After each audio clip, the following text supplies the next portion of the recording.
Well, good evening everyone. You're very welcome to TTML for the fourth evaluation race in the build-up to the new season on F1 2020. My name is Graham Chappell, excuse me while I start, and I will be attempting, assuming my throat doesn't give up on me, to guide you through this evaluation race tonight, kicking off in just a few minutes time. As we kind of wait and the drivers enter themselves into the lobby, I'm just going to give a quick rundown of the drivers competing in tonight's race, and we'll kind of just go from there. So, and I apologize in advance if I butcher any of these names. It's some of these are new, so you'll have to forgive me for that. So in the Mercedes, we've got Dylan and TTG Storm. In the Ferrari, Axness, I do apologise. In the Red Bull, that's just himself in the Ferrari, just the one Ferrari tonight it seems. In the Red Bull, Aquaplaning and TTML CVG, who I know from previous league. We've got one vacant McLaren, and to go alongside him is OWR Denial. Again, I do apologise. In the Racing Point, it is Callum Payne and just Callum Payne. In the Alfa Romeo, it is DJ Williamson and TNRJ Bogan. Again, I do apologise if these names are a little off. In the Renault, it is Lion Games and Martin. I believe we're just going to go with that. In the Haas, it is Cam and Synchronizer DJ. There is a certain irony to that, but I'll talk about it soon. In the Alpha Tauri, it is Paul and Bert, and then to wrap up, then in the Williams, it is Mark and Key. We'll just go with that. So then, Monza Italian Grand Prix should be interesting.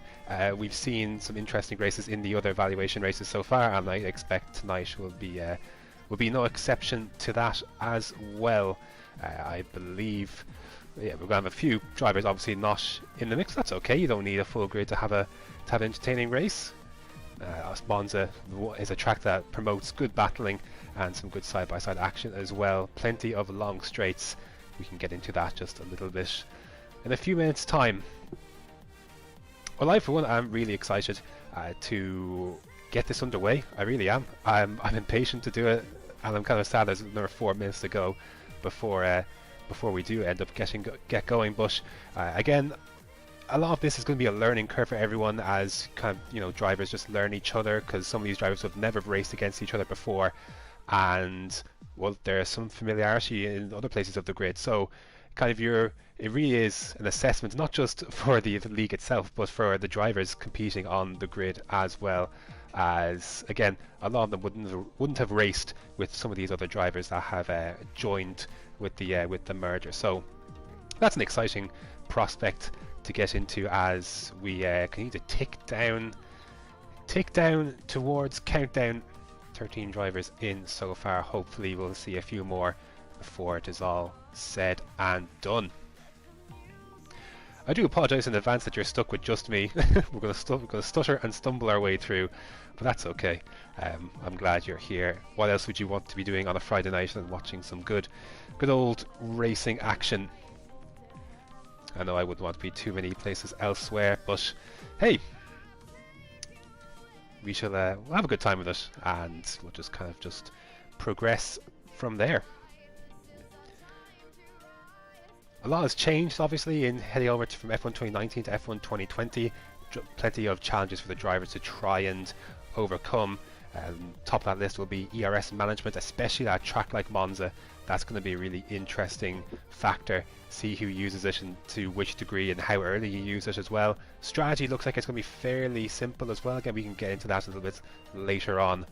But a really interesting race in prospect, because it's not one, well, it's not one that, you know, is you get a whole lot of headaches with. You know, your strategy is pretty straightforward, and you just kind of push, really. You don't have to worry too much about, you know, should I qualify in this tyre, that tyre. But again, we can get into that as qualifying begins shortly. So, if you're in the chat, hello, say hello. If you're in the chat, if you have any predictions on the race itself, whether you know someone that I maybe don't, who might have a good chance for the win tonight, hey, you know, leave it in there. I'll feed it, I'll talk about it, and we'll kind of see how it all unfolds as qualifying kind of progresses. But yeah, I'm excited. If you have a prediction or anything to say at all, heck, even with the real life F1, feel free to leave a comment. This is the perfect time to do it. We're just a few minutes away from the start of qualifying here for the Italian Grand Prix. Of course, not the only race in Italy taking place this year on the real life calendar. We've got Mugello and announced today Imola, so that's gonna be fun. Well, a fun shootout for pole position, rather. For the race itself, there wasn't a lot of overtaking in Imola back in the day, and there's not going to be a lot now. So I can imagine it'll be very much a pole position shootout, and not like the race we have tonight, where overtaking is, of course, much more viable here than it would be at Imola, by a very, very, very long way. A very long way indeed. So, still waiting on a few drivers to join. That's okay. A couple of drivers I'm familiar with. I'm familiar with a few from the previous league TMC, so I have some idea when it comes to some of these, but feel free to educate me on some of these drivers I do not know as much about. Some consistent drivers here tonight, I must be honest. Some very consistent drivers, and I'm really looking forward to seeing how it all plays out as we get closer and closer to 8 o'clock, and we can get this show on the road.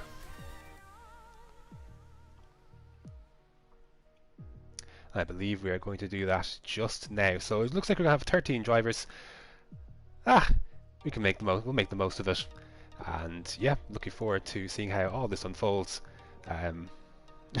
Repeat is my middle name, but thankfully we won't have to do it for another 17-18 seconds. So it'll be a compact enough grid, but that's okay. You will always get some good racing at Monza, no matter what the turnout may be. So it's getting close. I hope you're excited. I'm excited. The Italian Grand Prix will be getting underway very shortly, and qualifying should be a fun treat for everyone. And like I said, we're just going to have a great time with it. But for now, we're getting ready for the start of the Italian Grand Prix.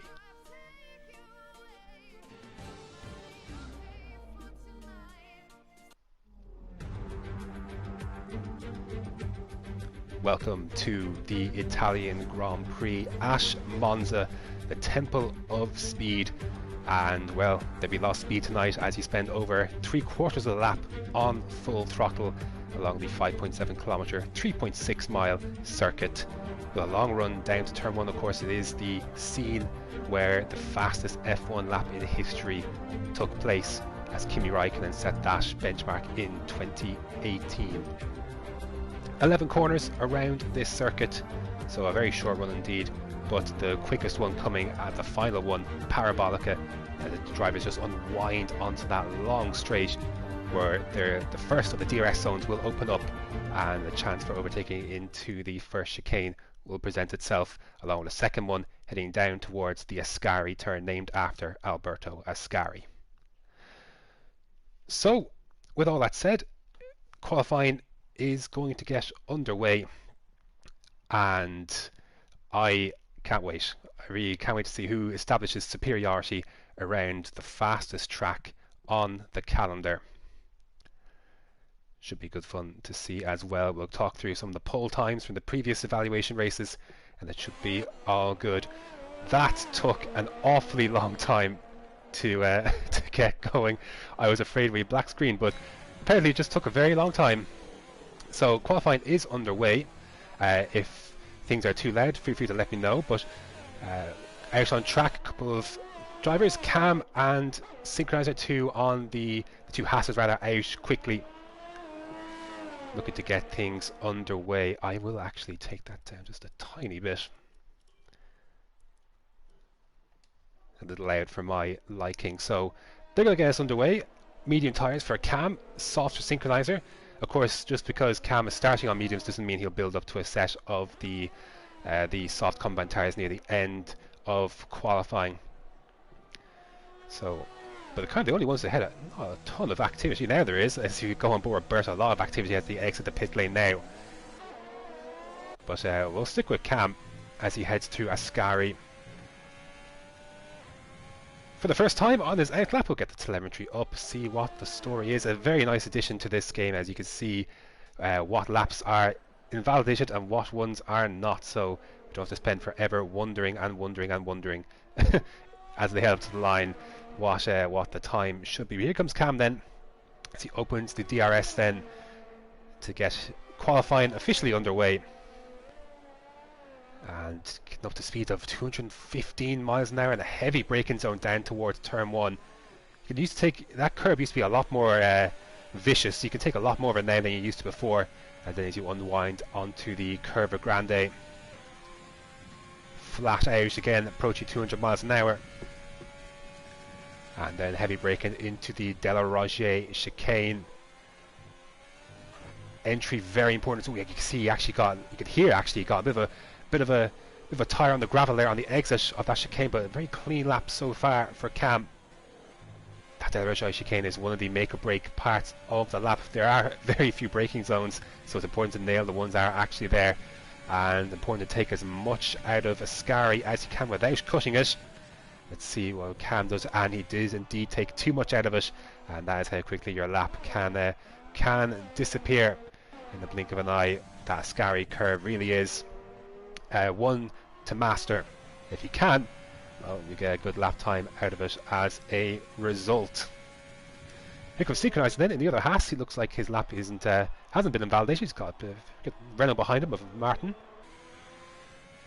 So let's see then what Synchronizer can do to get us on the board as he heads across the line. It is a 1:20.3. Well, that will I'll be beaten fairly quickly as Martin actually starts his lap. May have actually got a bit of a tow there from the Haas as Mark then sets a faster lap the race on 19.8. So I do expect we'll see something in the 18s, but it won't be from DJ Williamson. He has invalidated his lap. His teammate has also done the same thing, so we'll try and pick up someone who's actually completed the lap. Hard to find, as Stevie G has also invalidated his lap as well, and the same for the Williams. I'm assuming, again, I'm hoping the telemetry isn't misleading me. Would not surprise me if that was the case. We'll find out, I guess, as they come across the line, but seems pretty accurate as well, they're all peeling into the pits. And how about one of the Red Bulls? Yes, it looks like the AlphaTauri with Bert as well. There we go, 19.4 for Bert, and Paul then with a 20.1. Get some times in on the board. The AlphaTauri is then doing well as Storm puts in a 20.6 on the mediums, but only beaten to be beaten by them all by Dylan. A 1:19.3 for him, and very close margins to the Ferrari in second of Axnes. I do apologise. It's it's a tough one for me to handle. About Martin then. See, he heads across the start-finish straight, and it's a 19.8, so a lot of times nestling into the 19s at the moment. I do think there's an 18 sneaking in there somewhere. But we'll have to wait on that for now, as... See, the thing with Monza is it's quite a short lap, so you get plenty of runs in, and you should easily have enough for 3 runs. But that also means you don't have to be taking too much out of the tyres either, because you have all the tyres you need available to you. So I imagine all of these cars will be pretty much on in laps. So you can pick up someone. Yes, like every single person on basically 0 ERS, although with the exception of Storm, who I think has gone for a second run here on his softs, or his mediums rather, and he can do that. To be fair, on those mediums, they'll go for another run. See if he carries on. He's kind of the only one on a flying lap, it seems, and he darts into the pits then. There is someone else beginning a flying lap. Well, it's actually rather just ending at 32.9 for a key, and well, it's just to get a time in on the board. But let's see if anyone else is picking up along on a flying lap. I believe Stevie G is out on a set of softs on his out lap, so I believe that's where we stand, unless no Paul's coming into the pits then as well. So that's where we stand. While we're waiting for Stevie G to navigate his way around the track, I'm going to take a look at the pole times from the other evaluation races, so you kind of have an idea of what times have been set so far around this track in qualifying. In the evaluation race 1, it was a 17.8 from medium pilot, an absolutely stonking lap that put him on pole position.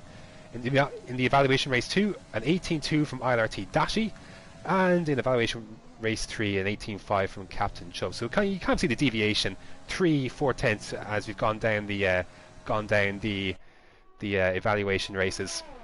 Now, will we get to see an 18s? Form would dictate, or you would suggest rather, that we'd see something in the high 18s. But so far, closest we've got is a 19.3. Let's see if Stevie G can get himself on the board and get himself amongst the fray. So he heads down towards the first chicane, the Retafilo chicane, I believe. Don't know if I'm pronouncing that correctly, but he is away. Put back on the data then. Nice tight line through the Curva Grande. And again, entry and exit so key into the De La Roche chicane. I want to take as much of that curve as possible. That's a nice clean De La Roche chicane. That's what you're aiming for. Very clean indeed in the first of the two Lesmos. Don't want to get too far out on that curb. And the second one of the few traction zones where you can really lose the car under acceleration. But no problems for Stevie G so far, as he comes up to complete the second sector, and it's a purple sector too as well. How is this Ascari riding it? Ooh, very much on the edge. Leaves the inside curve then as he unwinds onto this back straight. Can unsettle the car.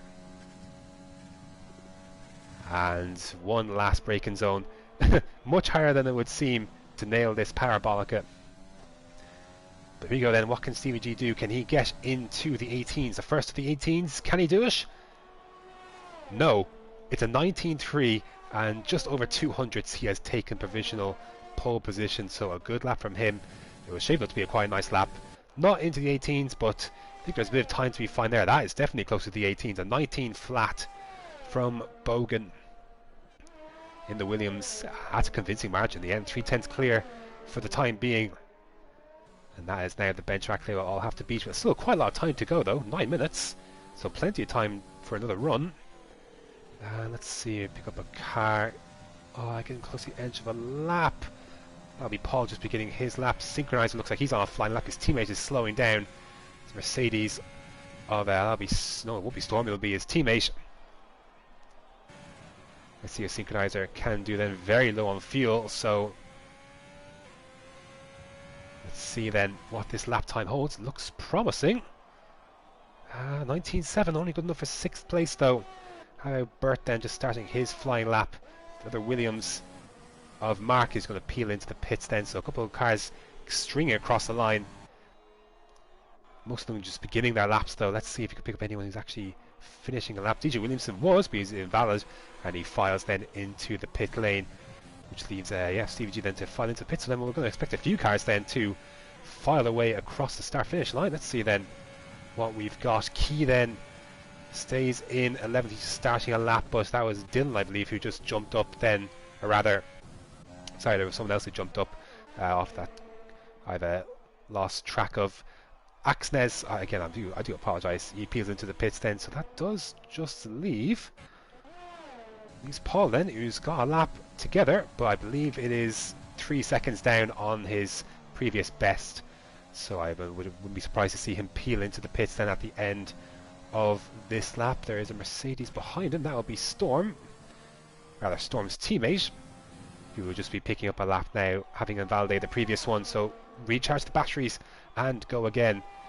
See if he can pick him up on near the end of his lap. Where is Cam? The Cam is there, so I mean Synchronizer is coming into the pits, is he? His compatriot Burst then rises. Again, a lot of 19.3s, very, very close. But they're still a ways off provisional pole position, yes. But a 19.306 puts Burt on the front row for the time being then. As Martin peels into the pit. So, again, it's 2 runs in, 7 minutes to go. So quite a bit of time to actually pass before we see the checker flag out here. But here comes Key. And he moves up into the top 10, but just about a 19.8 for him. His teammate DJ Williamson has just left the pits and in a little bit of traffic, so Williams cuts the chicane then to let him go. I'm not sure if he knew that he was on a lap or not. Very popular helmet choice, that Tiger one. Plenty of drivers using it. It's a good one, to be fair. Let's see then, as Cam heads down towards turn 1, taking that bit of curb. You don't want to take as much on the second one, if you can. As Dylan and 8 there. That is quicker than the lap time Captain Chubb set in the evaluation race number 3. 18.4. Well then, does anyone have an answer for that? I would be surprised. That has not only beat the benchmark, but has absolutely demolished the rest of the competition. I'll be surprised if anyone can get close to that. We were talking about if anyone get into the 18s, that would be a good enough start, but that is something else entirely. And that looks like that'll be an invalid lap for Cam, surely. Yeah, it was a purple sector too as well, so that's a shame.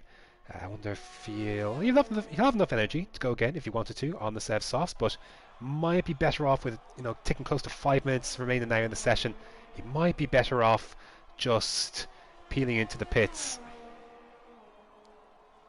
and going from there.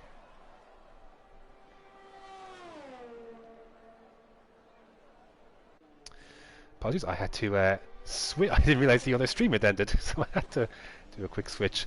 But yes, that is the way to do it. What a fantastic way to take turn 1. Great stuff. Not to be recommended. Oh, the car's lost it. It's DJ Williamson, and he has lost it heading out of a sky. I think that's the first victim to really do it. It's also possible I may have been looking at the wrong stream this whole time. I've been looking at the Division 3 one, so if I was, oops, my apologies. I'm with the correct stream now. As I'm looking at it. Mark then goes into third place rather. The other Williams then looking good for them. A 19.2, so he breaks out of that 19.3 group, and there's quite a few cars in it. He is now one less of that, so he moves up then into 3rd position.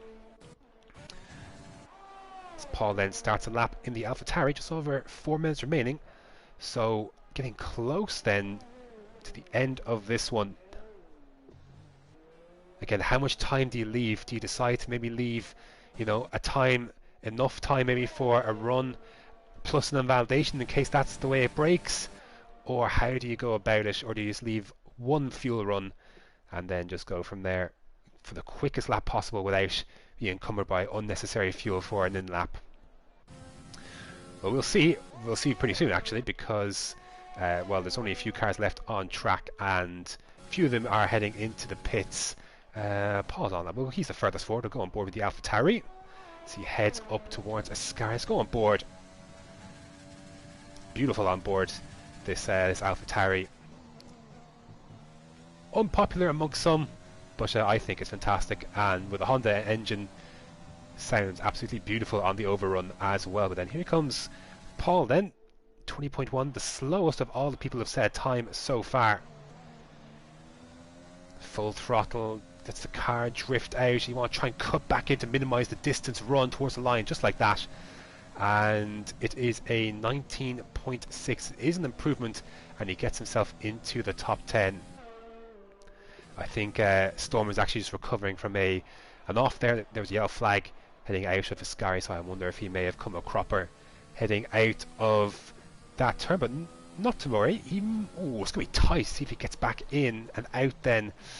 He might just have enough time to do it, but that is going to be on the edge, if of course he has the tyres left to do so. His teammate looks like is the furthest one forward on a late lap, and this will be, well, it looks like he may have left enough time to get one run in, and maybe enough if he invalidates the lap as well. Again, not too many places you can invalidate here, but obviously De La Roche chicane and Ascari are kind of your main worries. Unlike the pre-season races of, say, Canada and Austria, where, or more so Canada, where there's a million different parts of the track you can exceed and ruin your lap. Here we go then. This will be the first of the, well, potentially final runs. There's enough time here for Dylan if he invalidates the lap. Let's go on board with this actually. Let's just see what the official pole sitter is doing and the lines he's hitting. So he heads then towards turn 1. Doesn't quite reach 215 miles an hour, but with a lock up on the inside then. Nice and clean through turn 1 onto the power then. Again, you want to try and minimize the distance run so tight as you can to the Curva Grande. Let's see then if he's up on his previous time. He's a 10th up as well, is Dylan. Oh, and that will be an invalidation now. If you can keep it going, he has enough time to recover and get back then for another lap. But behind him comes Key, and he'll try and follow through then. So it was looking good there for Dylan, but took a bit too much on the exit of the De La Roche chicane. Oh, missing the apex slightly there is Key. That's going to cost him a little bit of time. It's currently 11th and the last of the drivers who have not set, or sorry, last of the drivers who has set time with that 19A, just fractions though behind Martin, and he's 3/10 up in this lap, but he has invalidated it, and he will have enough time, and he does have enough ERS if he chooses to go for another run then. So what will that leave then? So it means that the Haas of Cam then looks like, yeah, he's got enough time. Oh, it's going to be tight. Will he have enough time? He has invalidated his lap. Checker flag will be out in a few seconds now. Yeah, he'll get through.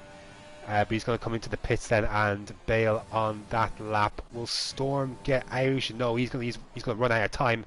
Checker flag is now out. So any drivers that cross the line now, that is going to be it. And looks like DJ Williamson the first one to take the flag. Stevie G then running out of time as well. I believe he may have been in the pits, but here comes DJ Williamson. Moves himself up into 8th place.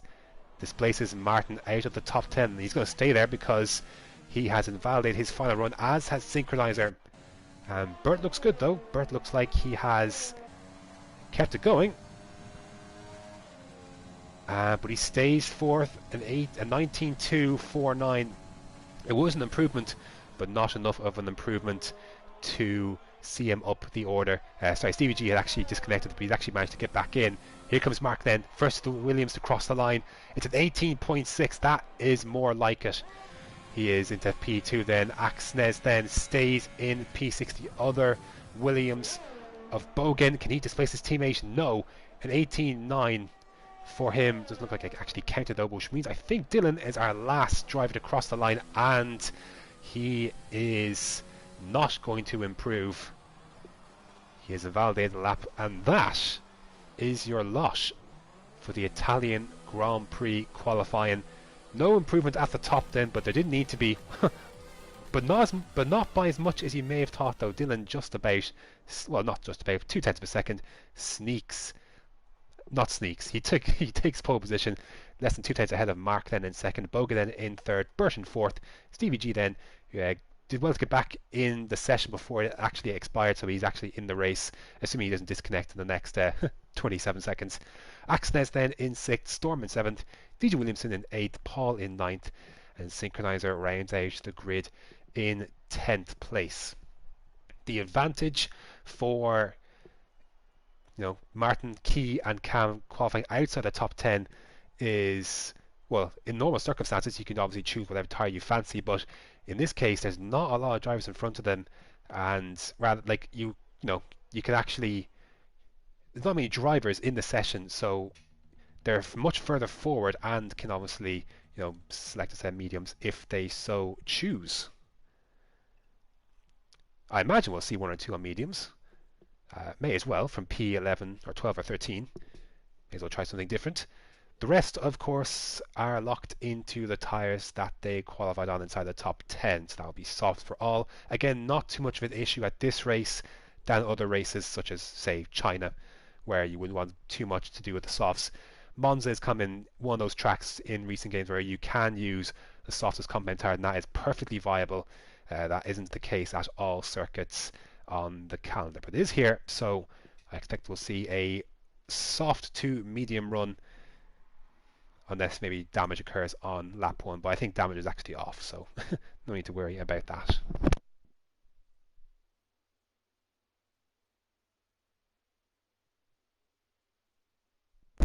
So session ticks down then to 0. We'll see what the strategy is for those 3 cars outside the top 10. Again, if you have a prediction... Oh, wait, no, we're going straight into the race then. 5 red lights. And away we go. I thought we might get a formation lap, but no, we are straight into it. And a good start for Bogan. Oh, it was big carnage at the back. That maybe the two Haas's. The Haas involved is synchronizer, but heading down towards turn 1 then. That got off quickly in a hurry, didn't it? Bogan jumped his teammate then, but Dylan holds on to the lead as Stevie G then looked to try and dip into the slipstream of Bert.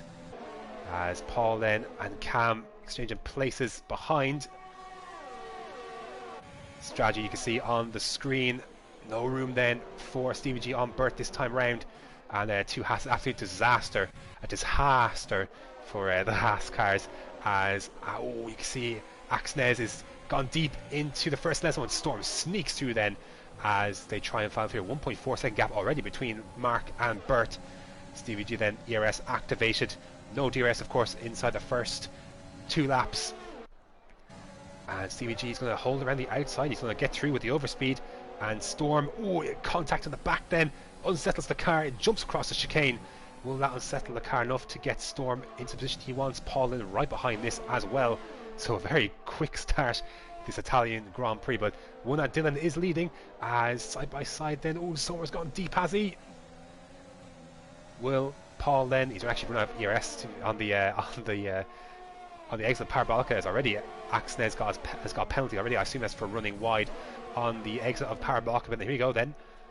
Storm on the outside of Axnes then. Will he have a look into turn 1 outside because the inside, but the Ferrari covers it off, and nothing he can do then. A trip across the curb then almost puts Paul into the equation, but I think Mercedes is going to drive around the outside of that Ferrari. Is he? No, the tight line then for Axnes paying off, and Storm then losing out to Paul then as well. We have a look down the inside to Del Roche Kinney. Will, and has to contend himself then with 8th place for now, does the Alpha Tauri.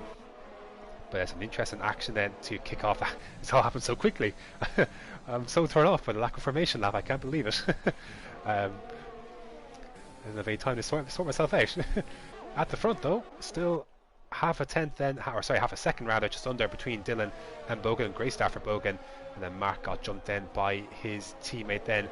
1.4 seconds. He's got penalty already, so penalties flying in already for this Italian Grand Prix after lap 2. Again, the track limits are a little bit more, a lot stricter this game than F1 2019, but even still, you would expect possibly, Storm goes very wide, you would expect possibly you wouldn't see any inside the first 5 laps, but fastest lap of the race then for Bogan. No DRS heading down this main straight, but he's got his ERS in tow. Chooses not to use it down this main straight, but he will have DRS then as they head down towards Ascari. Then Paul looked like he was going to have a move as DJ Williams was going to put a move on synchronizer. Then that is for P11. Of course, they were involved in a little scrap at the start. To be fair, despite their incident at the start, they're not too far behind the action. Are the Haas pair and DJ Williamson then as well as side by side. Then the Haas are running. This is for P12.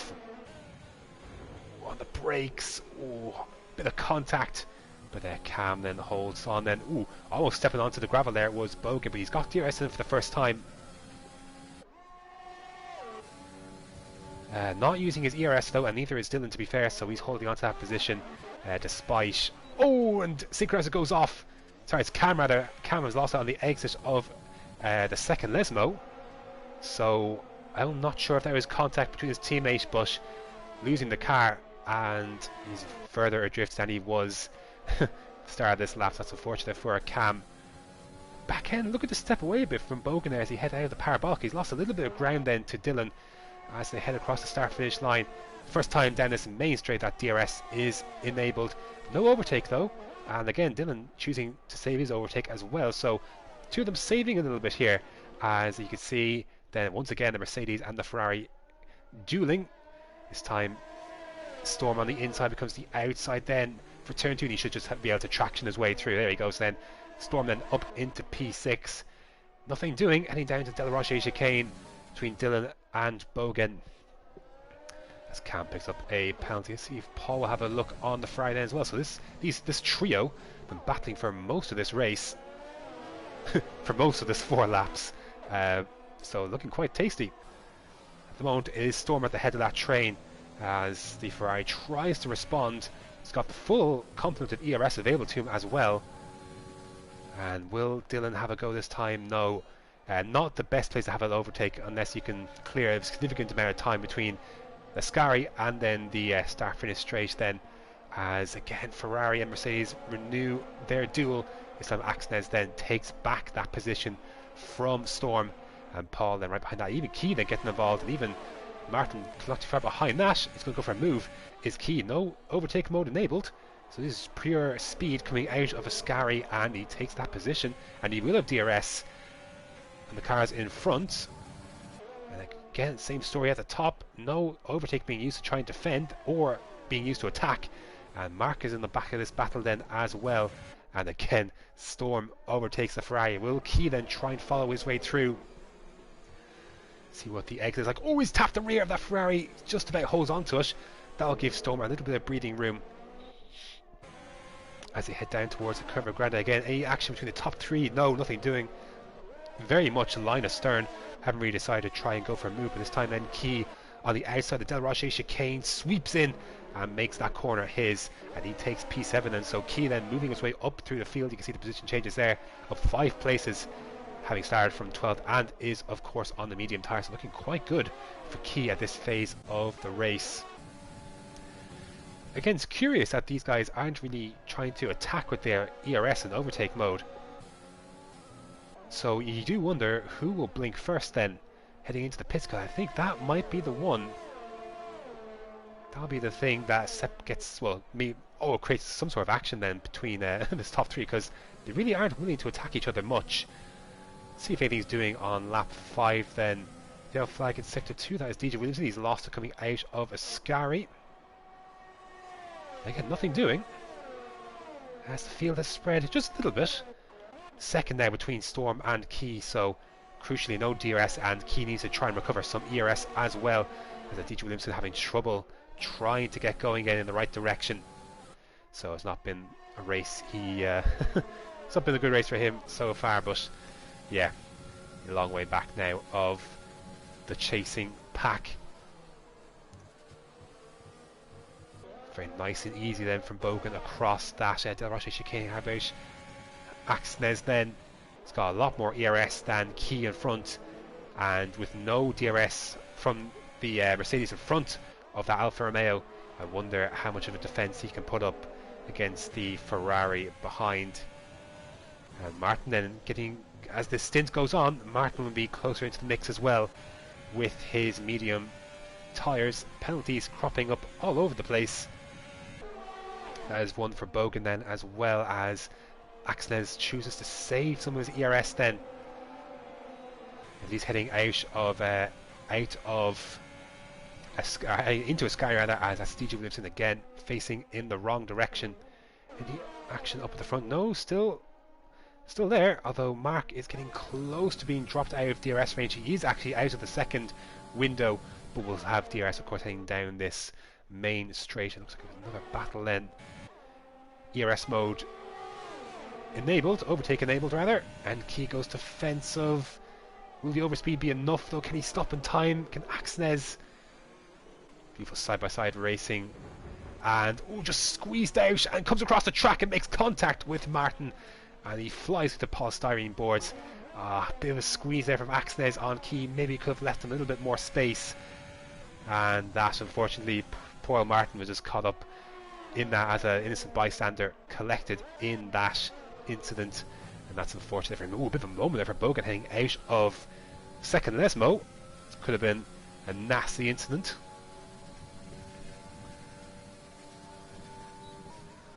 But keeps control of the car, thankfully. And going very wide there, though, through the Ascari exit. Now, lap 7 of 27. We're getting closer and closer to the pit stop window. More and more cars have spread out now as various incidents have taken place. So let's see if anyone blinks at the front. And they're all staying out. See, Mark might have a decision to make here soon. Let's see actually if Bogan decides to go for a move. Mark might have a decision to make. If he wants to be the aggressor here, he has to try and react as late as possible, because of course his teammate, is conceivable his teammate could end up wanting to make an go for an undercut himself. So he's gonna have to try and plan this out with his teammate right there in front of him, and try and outpredict him and try and get first service in the pits. Or if you can make an overtake this lap, that also might help when it comes to that. So getting closer and closer. I do wonder, as Dylan is a little bit nearer to the grasps of Bogan, as a yellow flag for Cam heading out of that's heading into the Curva Grande. So I think he may have reset the track there. But yeah, field is spreading quite quickly. Two Haas's have had a race to forget, as has DJ Williamson as well. Ooh, that's going to be close to a cut, surely. Fighting to keep control of that car, and he goes wide once again as Cameron retires from the session. I think he may have lost coming out of the De La Roche chicane. He's very much on his own, and a poor run for Bogan is going to leave Mark with a chance. No, doesn't decide to head down the inside into Parabolica. A tough place to make an overtake unless you're literally down the inside, not one you can really lunge back then. And again, no one blinking at the front quite yet, but Mark is certainly using a bit more of his ERS, so a bit more of a concerted effort to try and get past his teammate, but maybe not as much an effort as Bogan, though. When he go for the move, he could have. He didn't leave overtake on. So again, choosing to try and bide his time. Maybe he wants to try and sit in P2 at the moment. Maybe he wants to be the aggressor, the one to make the undercut. We shall see, but again, he's closing up to the back of that Mercedes. But nothing doing heading into the Del Rage chicane. I believe Dylan may be the one of this group who hasn't got a penalty. Of course, we can look at penalties and such later.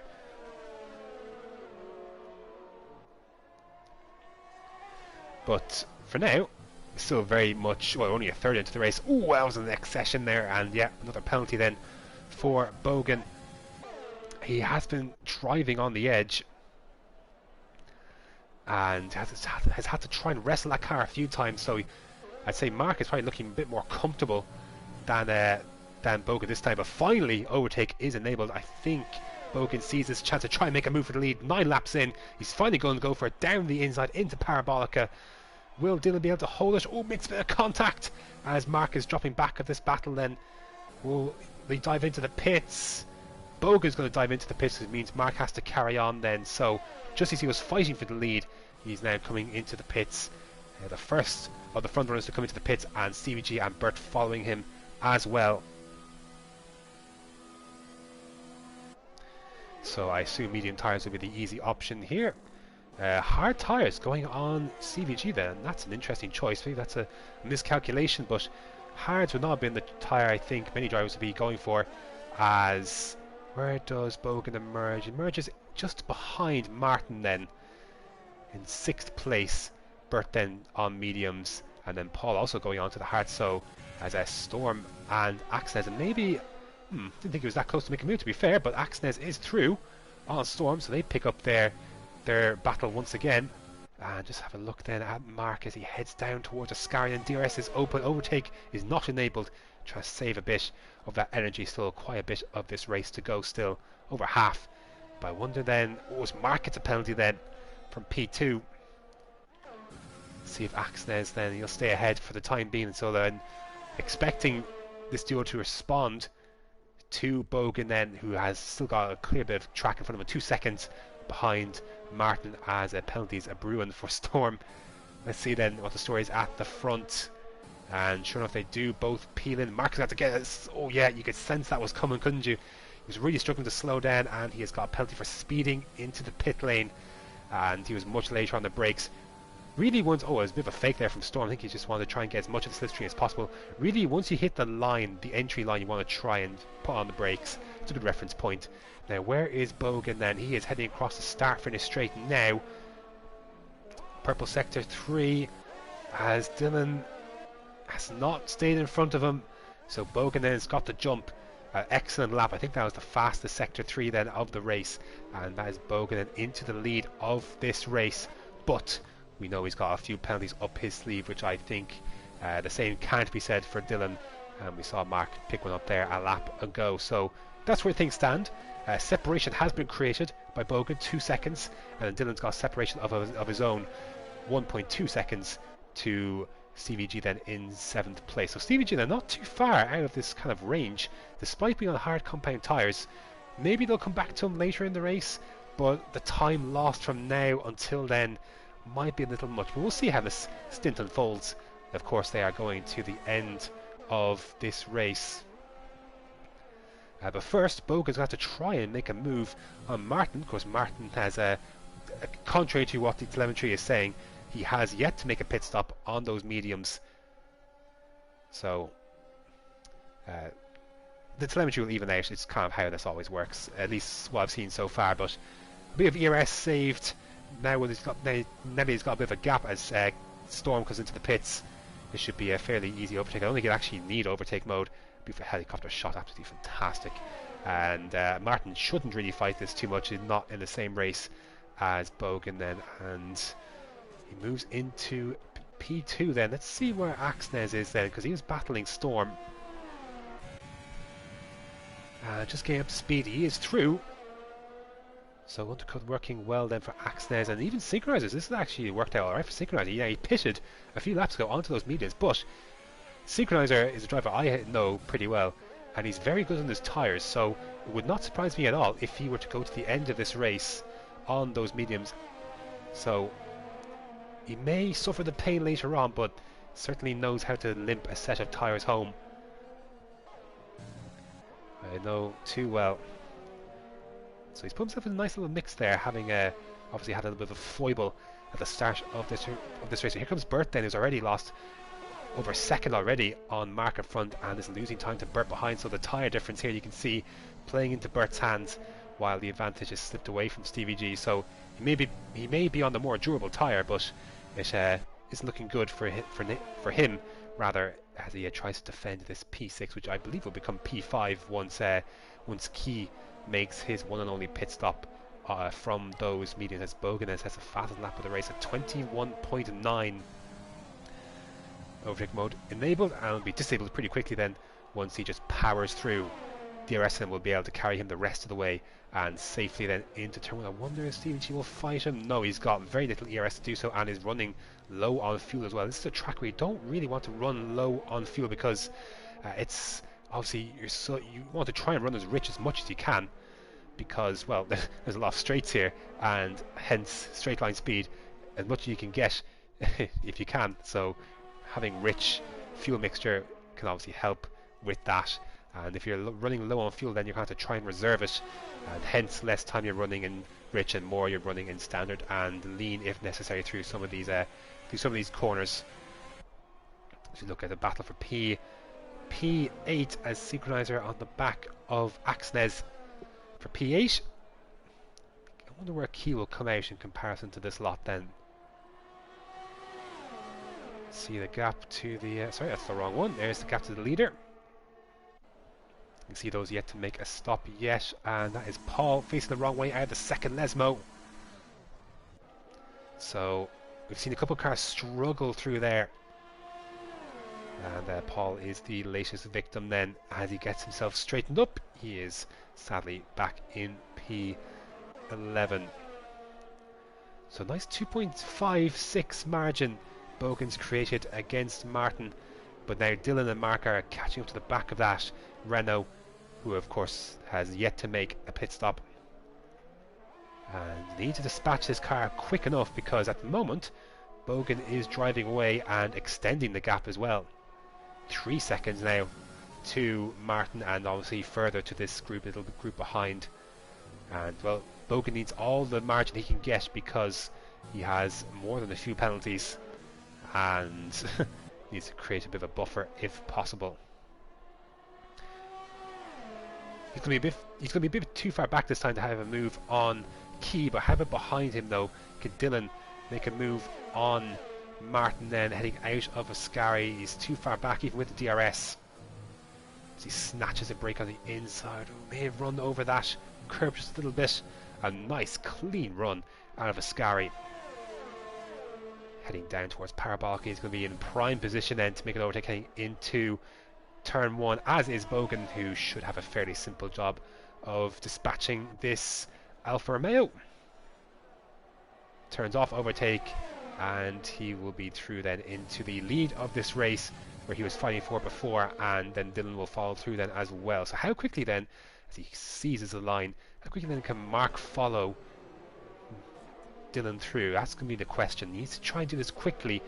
If he can get him down to the Del Roche chicane, that would be very beneficial. If he can't, he's going to be risking losing touch of Dylan and maybe even running out of the DRS range by the time he gets up to Ascari once again. He hasn't made a move, he hasn't used any of that ERS heading down to the Del Roche chicane. That might come in pretty costly, as you can see the gap already building between Dylan and Martin. He's going to have a second surely by the time he gets out of the second Lesmo. Will he have DRS? He does, so that will help Mark pull him along in that slipstream as Dylan gets a 3-second time penalty then. So joining the fray then in that regard. I believe he is the fewest amount of penalties. I'm not sure if Mark has got one less than got the one penalty just like Dylan, I believe, but again, plenty of time to catch up on that a little bit later on. But Mark then still behind Martin, and he definitely won't have DRS this time. Or will he? It's very close.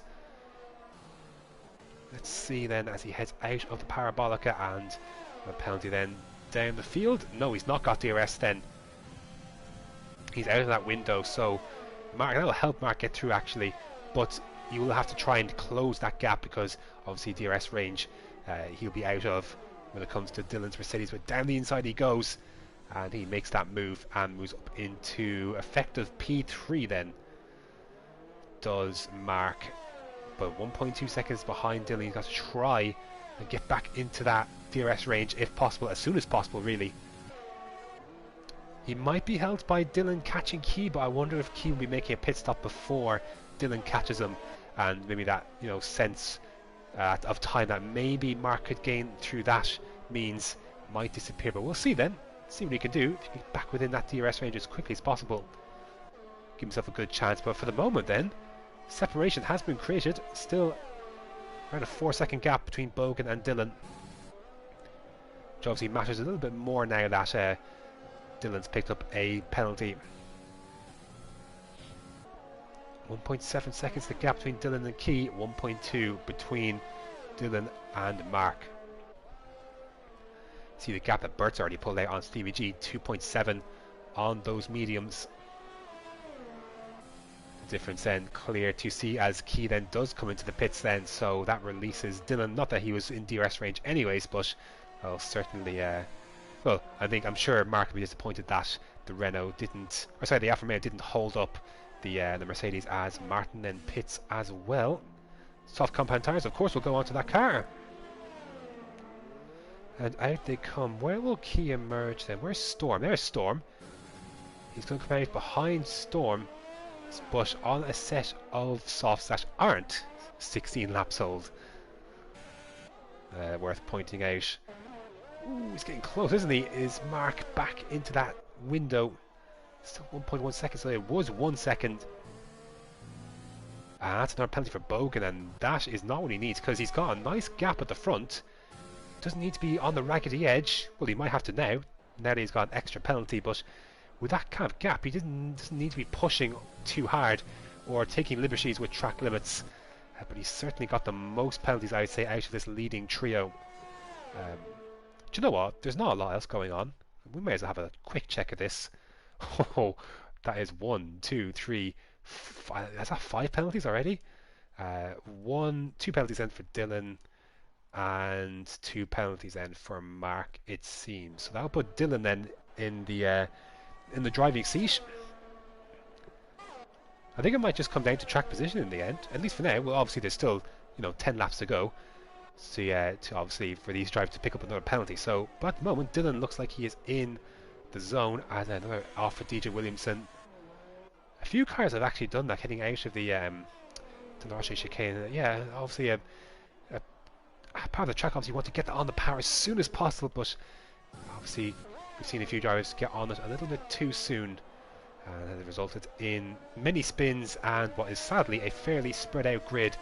As again we get into the final 10 laps of this race, and it was very close at the start, but again, as is the case sometimes, pit stops create the separation, and that's exactly what we've got. So these cars, this top three, would have all been running within DRS of each other up until the first round of pit stops, and well, since then it's kind of, yeah, it's been as you see. And Mark has got another penalty. Of course, it shouldn't be confused that Mark has got a 5-second speeding penalty and not just a one of those penalties being track limits. So having obviously sped into the pits as he came in behind Dylan to put on his set of medium. So Dylan very much in the driving seat for this race. He just has to basically try not pick up any more penalties himself.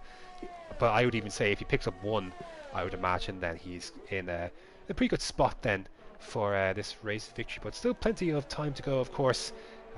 One application of the throttle too soon, and you can end up in a wall no matter what position you are, as Key then sets a fast lap the race, and he's going to go for a move on Storm. Soft compound tyres will make this pretty simple in the end, and he is through into 8th place and sets his sight after Synchronizer in P7. I wonder what's possible then for Keys. This is probably going to be the only kind of I guess maybe the only form of entertainment we get in terms of on-track overtakes in these last 9 laps as he progresses on his sauce. We might get the same from Martin as well, but he's got 3 seconds to make up on Storm before he does that. But I wonder what's possible today for Key. Maybe even 6, but we'll find out as Bogan gets another penalty. He is just racking them up like crazy. I do wonder if you might see a disqualification, because I believe that's 6 penalties now, if my maths was correct, but I am not sure. Maths was not my strong suit, and that's a penalty for Key then, as he takes liberties with the track limits, heading out of Ascari. If you're watching on YouTube, hey, leave a comment. There's not a ton else really happening at this phase of the race. I was looking at the comments. Pun life is always a thing, so you try and rack them up as much as you can, because sometimes the only form of entertainment sometimes has to come from yourself. So I'm kind of sad there's no racing points. I can't make a Renault protest joke. That would be fun. Sadly, no racing points to finish ahead of a Renault that we could have some fun with that. So unfortunate, but this is what we've got, I'm afraid.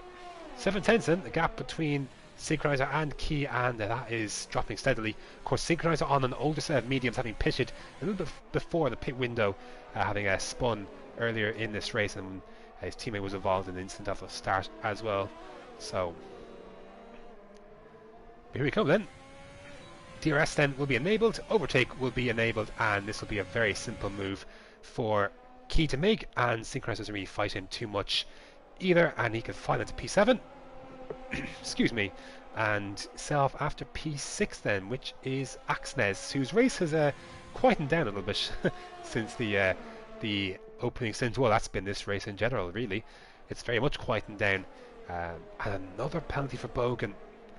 These are really flying. I'm curious how many this is now.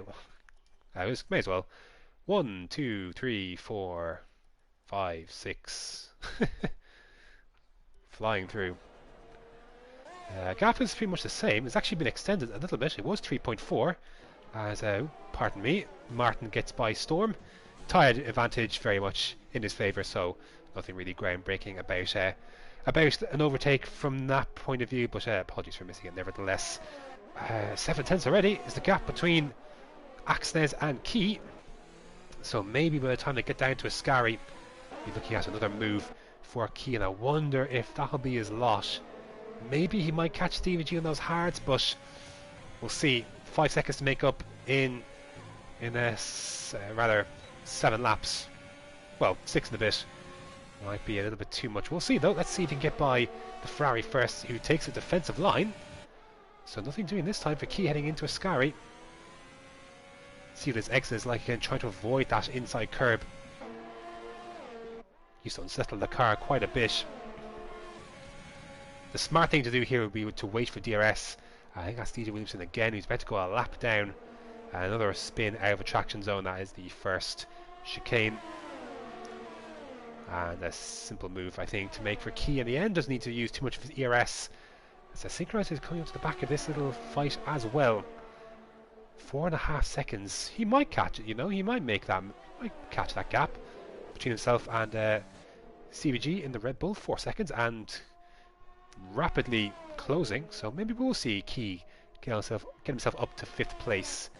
The gap really has opened up a lot between Mark and Dylan. 3.8 seconds. I think Dylan may just try and be consolidating 3rd, but he can't really afford to relax too much because Bert, well, not less so Bert, but Mark has got quite a number of penalties.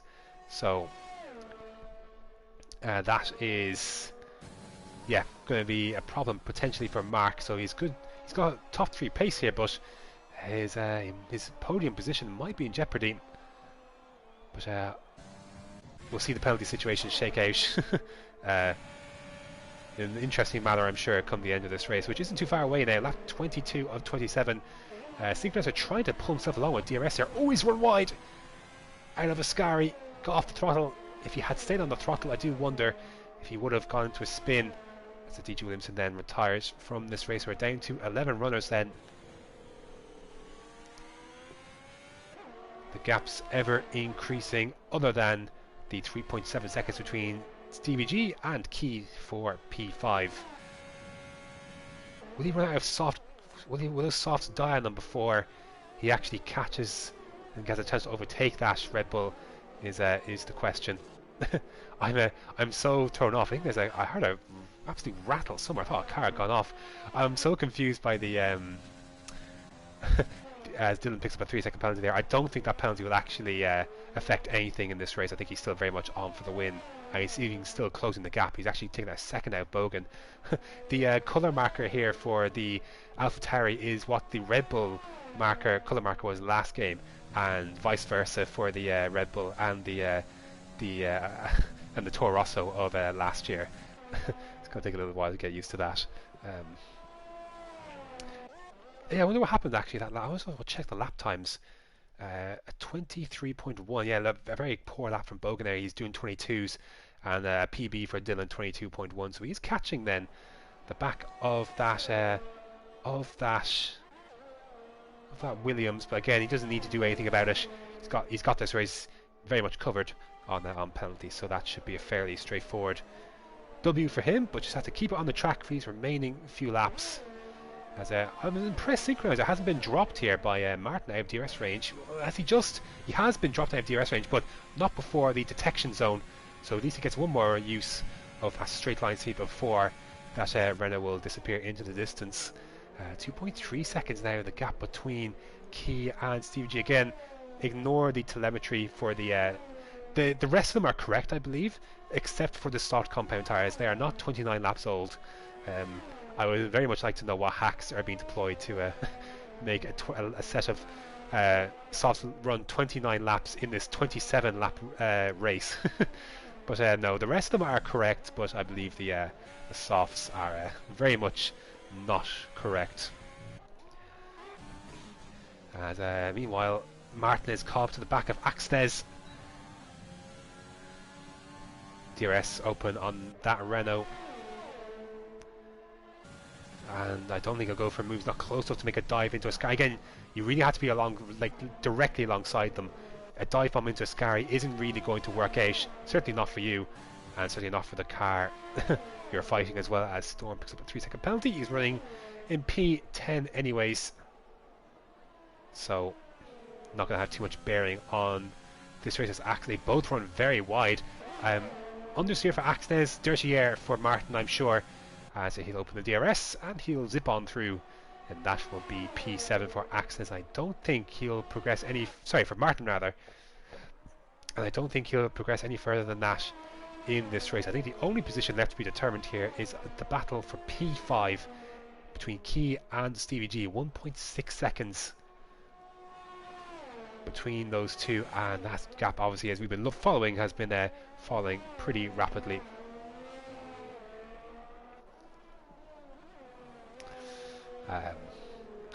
I see that pun in the comments. Pun life is always something I approve of, so thank you very much for that. Lap 25 of 27, Bogan will be starting the penultimate lap very shortly. The gap has stabilised, it's back to 3.5, but of course, as we've talked about, that will not have too much bearing on the end result of this race, which is finally, well, not finally, it's actually gone by a little bit quicker than I would have thought, given how spread out the field has been in this second stint. But 2 laps ago, though, for Key to try and make a move. He is within the DRS range, but he didn't. So he did pick it up before the section zone, so he's not going to be able to make a move heading down to turn 1. But Commentators might be a different story for Key, having started, of course, on the medium tyres. As Synchronize comes into the pits, I imagine this is the fastest lap for Gauntlet. He will come out ahead of Paul, who is really struggling on those mediums, sorry, on those hards rather. So, and he would get the extra point if this was a proper race, Synchronizer, because he would emerge inside the top 10. Now, of course, he has to go and set the fastest lap, which at the moment is a 21.3 held by Key. 21.9 is the quickest time on a set of the medium tyres, and that's from Bogan. So he's had the pace on those mediums. Oh, a bit of a hairy moment for Key coming out of that second Lesmo.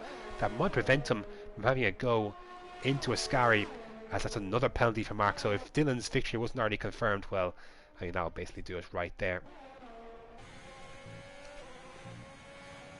Trying to hold on then. So we have begun the final lap of this race. Bogan has been holding on to it, but again, as we've talked about at length, will not be his victory today. Yellow flag sector 2, that is Storm. He is heading off at exit of Ascari, not the first one to do so, and the helicopter shot will take us through then. This has been a few laps in the making. Key then finally goes through on Stevie G. That is for P5.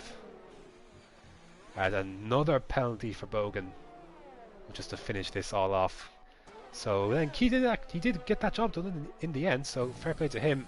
As yeah, I think, well, I'm hoping that it's going to be all the penalties for Bogan, because I do wonder how many more it would take for disqualification. So here we go then into Ascari for the last time in this race, for the 4th evaluation race of TTML. As Paul will retire and we will have 10 finishers. And I wonder if Synchronizer will get the fastest lap. We'll see. He's got a good chance. But I think out of Parabolica then, he showed himself to be the quickest driver on the track today. That does not, however, equal to race victories, but Bogan will cross the line first on track, and Dylan will easily vault him to take the victory at the Italian Grand Prix. Mark then will come home.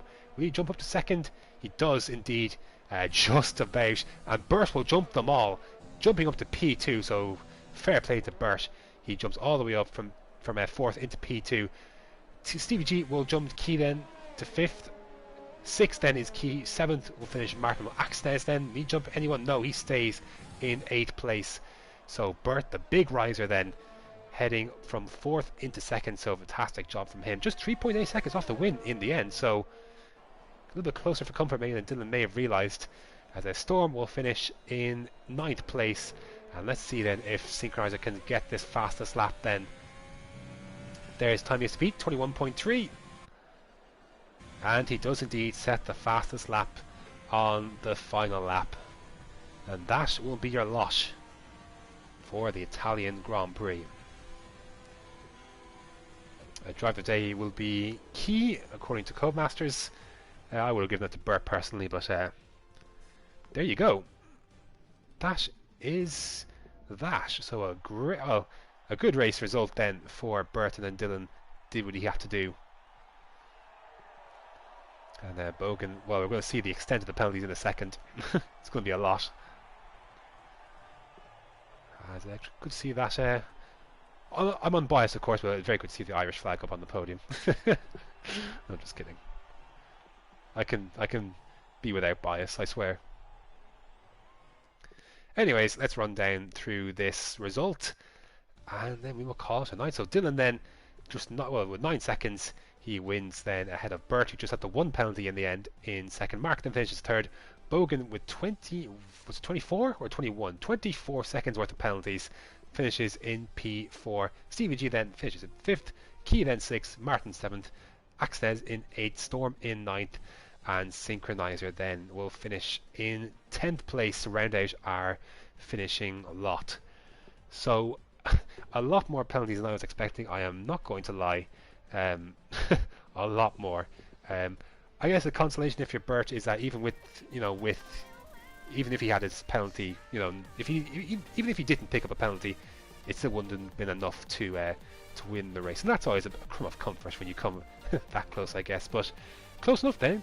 12 seconds, 12.2, 14. We was kind of very close at the end with all the penalties into the mix, but sadly, the second phase of this race was very much spread out. But that's how it goes sometimes. That is going to be it.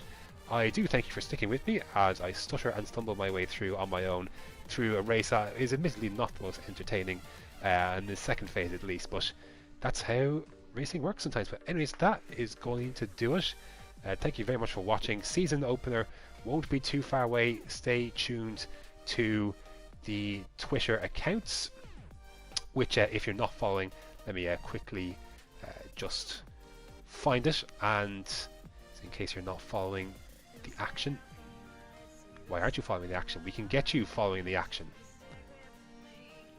It is at TTML F1 if you're not following on Twitter, so stay tuned there for anything that comes up to do with TTML. Thanks very much for watching, and until next time.